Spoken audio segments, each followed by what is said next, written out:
YouTube ప్రేక్షకులకు నమస్కారం. ఇది అహ్మదాబాద్ సోమనాథ్ జిల్లాలోని త్రివేణి సంగమం. ఇక్కడ హిరాన్, కపిల మరియు సరస్వతి నదుల సంగమం ఇది. ఇక్కడ అవి పశ్చిమ తీరంలోని అరేబియా సముద్రంలో కలుస్తాయి. త్రివేణి సంగమంలో స్నానమాచరిస్తే మోక్షాన్ని పొందుతామని హిందువుల నమ్మకం.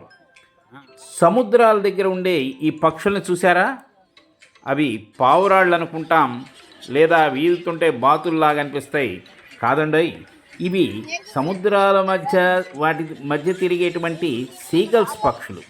వీటిని రౌడీ బర్డ్స్ కూడా అని అంటారు. ప్రపంచవ్యాప్తంగా ఇవి 28 రకాలు ఉన్నాయి. ఇది ఉప్పు నీరుని, మంచినీరుని రెండింటినీ తాగి బతుకుతాయి.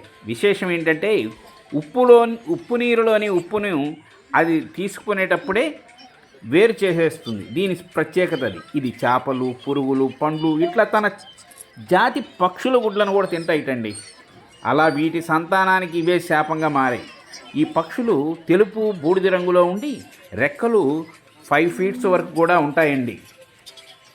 సీగల్స్ పుట్టినప్పుడు వాటిపై నల్లని చుక్కలు ఉంటాయి. వీటిని గద్దలు, డాల్ఫిన్లు, నక్కలు తినేస్తాయి.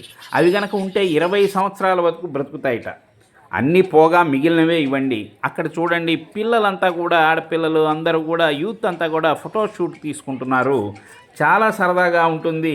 ప్రాతకాలాన, సంధ్యా సమయాన ఇవి గుంపులు గుంపులుగా నదులు, సముద్రాలు, చెరువుల వద్ద నివసిస్తూ ఉంటాయి. ఇవి 3-4 గుడ్లు పెడతాయండి. ఆడపక్షి గుడ్లపై కూర్చొని నిద్రపోయినప్పుడు దానికి తోడుగా మగపక్షి కాపాడుతూ ఉంటుంది దాని రక్షణ కోసం. చూడండి ఎంత నీతి ఉందో. మనం గనక చేతుల్లో వాటికి ఇష్టమైనటువంటి ఆహారాన్ని పట్టుకొని ఉన్నట్లయితే స్వయంగా అవే వచ్చి ఏ భయం లేకుండా నిర్భయంగా అవి తీసుకొని ఆహారాన్ని తీసుకొని వెళ్ళిపోతాయి. అక్కడ ఫోటోగ్రాఫర్లు చక్కగా జీవిస్తుంటారు. ప్రతి వాడు వచ్చినవాడు ఆ అందమైన దృశ్యాలను ఎందుకు వదిలిపెడతాడండి? చక్కగా చేతిలో ఆహారం తీసుకొని వాడికి ఒక 80 రూపాయలు సమర్పించి అందమైన ఫోటోలు తీయించుకుంటుంటారు.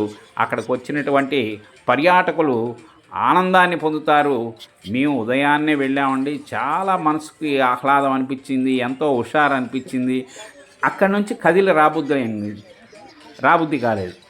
ప్రతివారు కూడా ఆ యొక్క త్రివేణి సంగమం దగ్గర వాటిని తప్పక చూడవలసినటువంటి ప్రాంతం అది.